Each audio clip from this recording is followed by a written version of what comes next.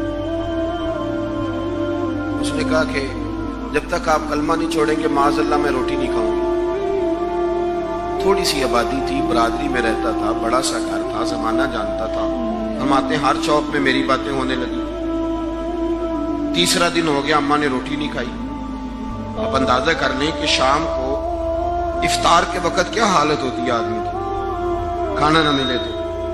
اور تیسرا دن ہو گیا اور بوڑھی اماں, ہر چوک میں بات ہو رہی, اور ساتھ کی اماں. اور میری ماں کو بھی پتا تھا کہ میں جہاں چاہوں گی مجھ سے محبت کرتا ہے یا وہاں آئے گا. آپ فرماتے ہیں ہر چوک میں بات ہونے لگی, ہر جگہ لوگ ذکر کرنے لگے, باتیں چھڑ گئیں, میری ہی باتیں, میرے ہی تذکرے, میرے بارے میں ان لوگوں کا ذکر. فرماتے ہیں میں بڑا پریشان ہوا.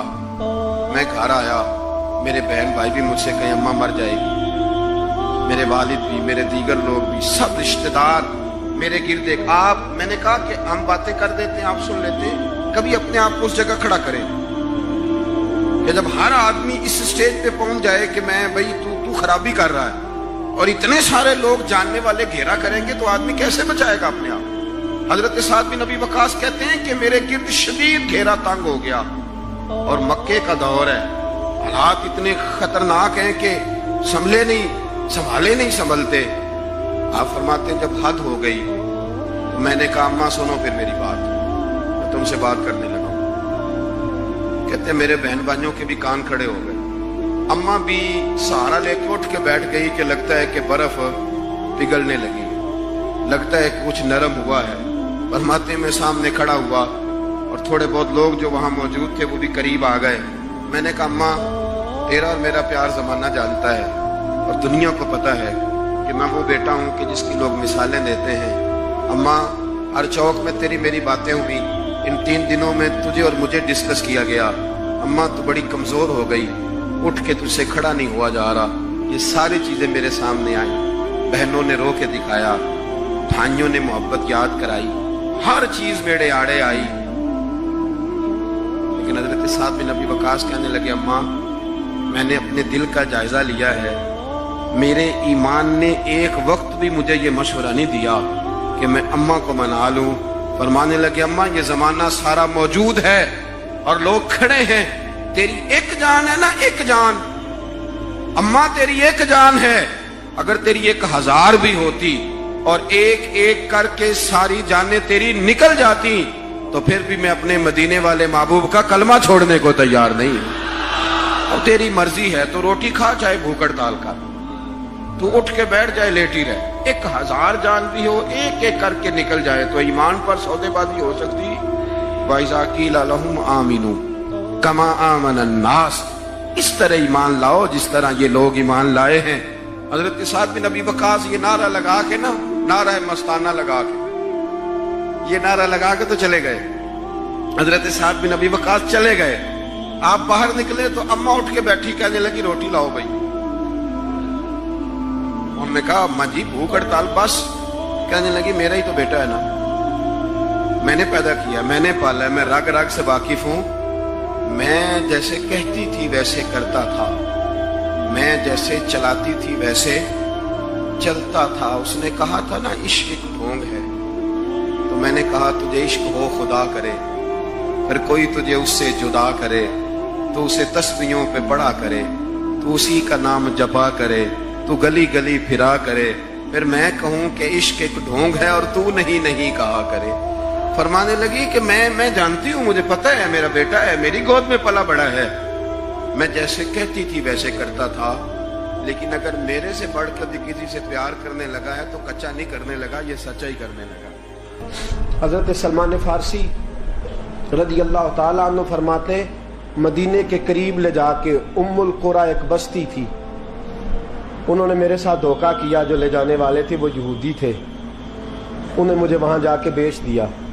میں شہزادہ ناز و نام میں پلا, وہ مجھے مارتے, مجھ سے کام لیتے. کہتے میں وہاں کئی سال رہا اور کہتا یا اللہ میں مار کھانے کو تیار ہوں پر مدینہ تو آ جائے نا, حضور کا شہر تو نصیب ہو جائے نا. حضرت جناب سلمان فارسی کہتے ہیں اس یہودی کا چچا بیٹا، اس کا چچا زاد بھائی، اس کا کزن بنو قریظہ یہودیوں کے محلے سے آیا. مجھے اس نے کام کاج کرتے دیکھا، کھیتی باڑی کرتے دیکھا تو کہنے لگا، توجہ ہے آپ کی، جاگ رہے ہیں آپ لوگ، میری بات کی سمجھ آ رہی ہے؟ کہتے ہیں، کہنے لگا غلام بیچو گے؟ مجھے دے دو. کہتے ہیں اس نے کہا تو 4 دینار نفع دے، تو لے لے. کہتے ہیں اس نے 4 دینار نفع لیا اور مجھے باندھ لیا اونٹ کی پشت پہ، ہاتھ میرے باندھ لیے، پیر باندھ لیے. میں رونے لگا، میں تڑپنے لگا. کہتے ہیں اچانک بنو قریظہ مدینے کا ایک محلہ تھا، یہاں یہودی رہتے تھے. کہتے ہیں وہاں کا وہ رہنے والا شخص اچانک میری آنکھ کھلی تو ٹھنڈی ٹھنڈی ہوائیں، اچانک میں نے آنکھیں کھولی تو کھجوروں کے لمبے چوڑے درخت. فرمایا میں نے دیکھا تو پہاڑیاں بھی معطر معطر سی، فضائیں بھی کرم کرم والی، عطا ہی عطا. کہتے ہیں 2 آنسو گرے اور میں ہنس پڑا، آنکھوں میں آنسو، لبوں پہ مسکراہٹ. حضرت سلمان فارسی رضی اللہ تعالیٰ عنہ کہتے ہیں وہ کہنے لگا تجھے کیا ہوا؟ سارے رستے تو بت تھا، اب کیا ہوا؟ میں نے کہا میری تھکاوٹیں اتر گئی ہیں، میری ریاضتوں کا ثواب مل گیا ہے، میری عبادتوں کا اجر، فَلَهُمْ أَجْرُهُمْ عِنْدَ رَبِّهِمْ وَلَا خَوْفٌ عَلَيْهِمْ وَلَا هُمْ يَحْزَنُونَ. مجھے گوہر مراد مل گیا. کہتے ہیں اس نے مجھے وہاں رکھا، کام کاج کرانے لگا. وقت گزرتا گیا. ایک دن کھجوروں اوپر چڑھ کے میں کھجوریں توڑ رہا تھا، مست تھا. تھوڑی تھوڑی عربی میں نے سیکھ لی، ہلکی پھلکی باتیں سمجھنے لگا، جواب دینے لگا. فارسی نسل تھا. کہتے ہیں میں کھجوریں توڑ رہا تھا، میرے مالک کا بھائی دوڑا دوڑا آیا. توجہ ہے آپ کی؟ آیا آگے کہنے لگا بھائی پتہ ہے تجھے کیا ہوا ہے؟ پتہ؟ کہتا میں نے کوئی توجہ نہیں دی، یہ روز ایسی باتیں. پتہ ہے تازہ خبر کیا ہے؟ کیا ہوا؟ کہنے لگے وہ جس نے دعویٰ کیا تھا نا نبوت کا، وہ مدینے آ گیا. وہ جنہوں نے دعویٰ کیا تھا نا نبوت کا، وہ مدینے آ گئے ہیں. حضرت سلمان فارسی کہتے ہیں جو کھجوریں میں توڑ رہا تھا وہ میرے ہاتھ سے گر گئی. یوں لگا کہ جیسے کسی نے آ کے نہ کسی نے آ کے کہا ہو کہ چل تجھے حضور نے بلایا ہے. فرماتے میرے ہاتھ کانپنے لگے. وہ کہنے لگا کدھر ہے وہ؟ کہنے لگا وہ وادی قبا ہے نا، آج بھی جا کے کوئی دیکھے قبا کا ماحول، آج بھی جا کے کوئی دیکھے قبا کا ماحول. طلع البدر علینا کی صدا آتی ہے، طلع البدر علینا کی صدا، کہ ہم ہیں بچیاں نجار کے، وہ ننھی بچیاں جو بیٹھ کر وہاں دف بجاتی تھی، رسول پاک کی جانب اشارے کر کے گاتی تھی کہ ہم ہیں بچیاں نجار کے عالی گھرانے کی، خوشی ہے آمنہ کے لال کے تشریف لانے. ہم ہیں بچیاں نجار کے عالی گھرانے کی، خوشی ہے آمنہ کے لال کے تشریف لانے کی. حضرت سلمان فارسی کہتے کباب، کہتے میں جھٹ سے چھلانگ لگا کے اترا. پہلے میں آیا کرتا تھا پکڑ پکڑ کے، چھلانگ لگائی زمین پہ اور میں نے اپنے مالک سے کہا یہ کیا کہہ رہا ہے؟ کہتے اس نے تھپڑ مارا، چل اپنا کام کر. کہتے پہلے وہ مارتا تھا تو دکھ ہوتا تھا، آج پتہ ہی نہیں چلا، آج پتہ ہی نہیں چلا. ہمارے جہاز میں ایک بابا جی بیٹھے تھے، جہاز میں بزرگ بیٹھے تھے. ان سے کسی نے کہا تھک تو نہیں گئے؟ کہنے لگے میری 11ویں حاضری ہے، تھک بڑا گیا ہوں پر جب گنبد پہ نظر پڑتی ہے تھکاوٹیں اتر جاتی ہے، کوئی تھکاوٹ نہیں رہتی. حضرت سلمان فارسی کہتے ہیں اس نے مارا، کوئی پتہ نہیں چلا. میں انتظار کرنے لگا کہ ذرا دن جلدی نہیں ڈال جاتا، شام جلدی ہو. کہتے شام ہوئی، چھٹی ملی، کھجوریں پلو میں باندھ لی اور قبا کی جانب خرامہ جھکی ہوئی نظریں، کانپتے ہوئے میرے لب. اور میں جب پہنچا کہتے کھجور کے درخت کے نیچے حضور بیٹھے ہیں، بائیں جانب چراغ جل رہا ہے اور دائیں جانب سیدنا صدیق اکبر بیٹھے ہیں. فرماتے میں پہنچا، پہلی نظر حضور کے چہرے پہ، جھکی ہوئی نظریں، نور سے زیادہ روشنی یہاں سے چھین رہی ہے. فرماتے لگتا ہے چاند بھی شرما کے پیچھے ہٹ رہا ہے. سادہ سا لباس، خوشبوؤں نے آگے بڑھ کے استقبال کیا. فرماتے ہیں یوں نظر پڑی تو یوں لگا جیسے یہ تو مجھے صدیوں سے جانتے ہیں، صدیوں سے کن فیکون اجے کل دی گل لے اساں پہلوں پریت رلائی. فرمایا لگا یہ پہلے سے جانتے. فرماتے حضور نے مسکرا کے فرمایا آئیے آئیے، اتنے جملے. فرماتے میں بیٹھ گیا، کھجوریں نکال کے دیں اور میں نے کہا حضور صدقے کی ہیں. فرماتے ہیں چونکہ نشانیاں بتائی تھی نا، دو نشانیاں یہ تھی کہ صدقہ نہیں کھائیں گے، دوسری نشانی تحفہ لے لیں گے، تیسری نشانی کے کمر کے پیچھے مہر نبوت ہوگی. حضرت سلمان فارسی رضی اللہ تعالیٰ عنہ فرماتے ہیں نبی کریم صلی اللہ علیہ وسلم کے سامنے آیا، کھجوریں پیش کی، کہا حضور صدقے کی ہیں. حضور نے میری طرف دیکھا تو مسکرائے اور بڑا کھل کے مسکرائے. فرمایا ابو بکر لوگوں میں بانٹ دو. فرماتے ہیں چہرہ میری طرف ہے، باتیں ابو بکر سے ہو رہی ہیں. سمجھایا تو مجھے جا رہا ہے نا. کہا ابو بکر لوگوں میں تمہیں پتا بھی ہے میں صدقہ نہیں لیتا. کہتے ہیں کہ نشانی پوری ہو گئی، دودھ کا پیالہ آیا، ایک گھونٹ مصطفیٰ نے لگایا، باقی سارا ہی مجھے عطا فرما دیا. فرماتے ہیں موجیں لگ گئی، میری موجیں لگ گئی. ساری رات تو نیند نہیں آئی لذت میں، اور اگلا سارا دن نیند نہیں آئی شام کے انتظار میں. کہتے ہیں پھر شام ہوئی، پھر پلو میں کھجوریں باندھی، پھر خرامہ خرامہ چل پڑا. فرماتے ہیں سارے مل مل کے جا چکے ہیں، پتہ نہیں حضور کس کا انتظار کر رہے ہیں. سارے جا چکے، شام ہو گئی. میں پہنچا، بیٹھا سامنے، میرے مصطفیٰ نے دیکھا، فرمایا آئیے. میں نے کھجوریں کھولی، نکالی، میں نے کہا حضور تحفہ ہے. فرماتے ہیں حضور کھول کے مسکرائے، گویا حضور میری سوال کا جواب دے رہے ہوں کہ مجھے پتا ہے تو کیا کر رہا ہے. کھول کے مسکرائے، کھجور نکالی، کھائی، دوسری بھی کھائی، تیسری بھی کھائی. فرماتے ہیں مجھے یاد نہیں 10 کھائی کہ 11 کھائی. میرا لایا تحفہ حضور نے استعمال فرمایا. فرماتے ہیں میرا جی نہ کرے آنے کو، دل نہ کرے، لیکن مجبوری تھی، غلام تھا. لوٹ آیا واپس. اگلے دن حضور آ گئے جہاں آج مسجد نبوی ہے، جہاں آج مسجد نبوی ہے، جنت البقیع جہاں قبرستان ہے، وہاں حضور بیٹھے. فرماتے ہیں میں شام کو چلا تو دل میں خیال آیا مہر نبوت کیسے دیکھوں گا. 2 نشانیاں تو پوری ہو گئی، تیسری کیا ہے؟ سارے بولے. فرماتے ہیں وہ ہے 2 کندھوں کے درمیان، کیسے جرت کروں گا کہ حضور دکھائیں، کیسے کہوں گا کہ سونیا مور دیکھنی ہے. کہتے ہیں پھر دعائیں کرنے لگا دل ہی دل میں، یا اللہ ہوا چلا دے، دل ہی دل میں نا ہوا چلا دے مولا، اور حضور کی قمیض مبارک کٹ جائے میں مور دیکھ لوں. کبھی دل میں خیال آیا کوئی صحابی آ کے کہے حضور کمر کو ہاتھ لگانے کو دل کرتا ہے. کبھی خیال آیا کہ حضور خارش کرنے کے لیے ذرا دستے مبارک پیچھے کریں، کوئی تو بات بنے. فرماتے ہیں سارے رستے میں منصوبہ بندی کرتے آیا، لیکن کیا خبر تھی مجھے کہ ساری باتیں تو مصطفیٰ کے پاس پہلے سے موجود ہوتی ہیں.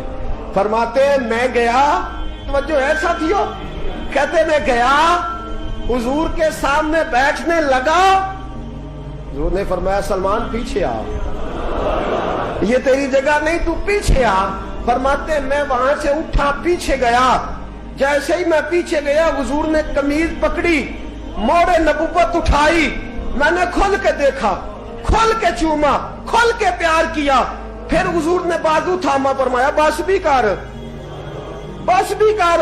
فرمایا نبی کریم کے قدموں میں سر رکھا اور میں پھوٹ پھوٹ کے رویا. میں نے کہا سونیا میری حیات کا افسانہ پوچھنے والوں، کہیں کہیں سے یہ قصہ پڑھا نہ جائے گا.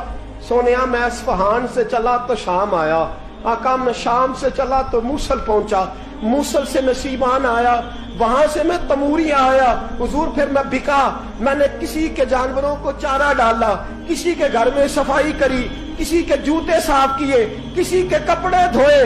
بک بک کے آیا ہوں، بک بک کے پہنچا ہوں. مجھے جم کے قدم چومنے دے حضور، مجھے آج جی بھر کے زیارتیں کرنے دے.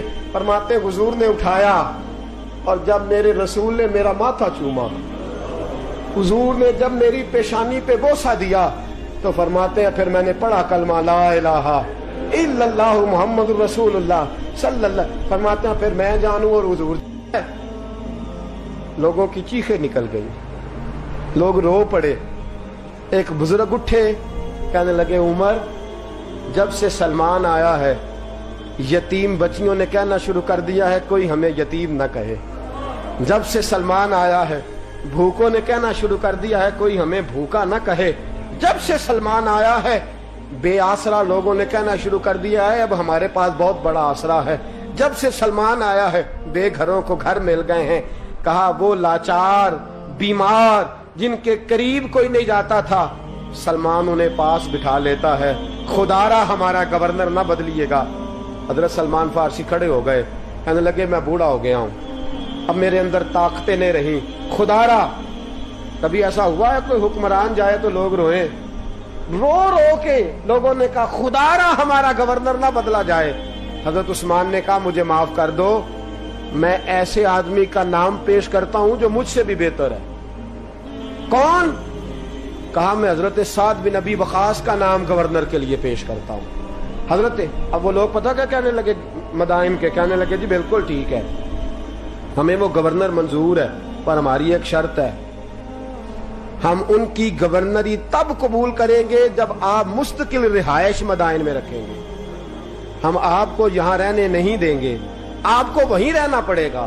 اتنی محبتیں, اتنا پیار. حضرت سلمان نے کہا نہیں, میں تو آخری وقت مصطفیٰ کے مدینے میں گزاروں گا, میں تو حضور کے شہر مقدس میں اپنا وقت گزاروں گا, میں نہیں جاؤں گا.